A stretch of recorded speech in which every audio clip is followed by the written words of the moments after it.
ಸೇವಾ ಸಂಘಟನೆಯನ್ನು ರಾಯಚೂರು ಜಿಲ್ಲೆಯಲ್ಲಿ ಪ್ರಬಲವಾಗಿ ಕಟ್ಟುವಂಥ ವಿಷಯವಾಗಿ ಸಭೆಯನ್ನು ಕರೆದಿದ್ದಾರೆ.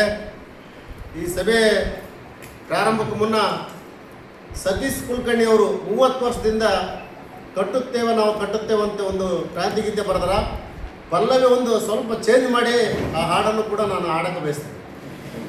ಕಟ್ಟುತ್ತೇವೆ ನಾವು ಕಟ್ಟುತ್ತೇವೆ ನಾವು ಕಟ್ಟೆ ಕಟ್ಟುತ್ತೇವೆ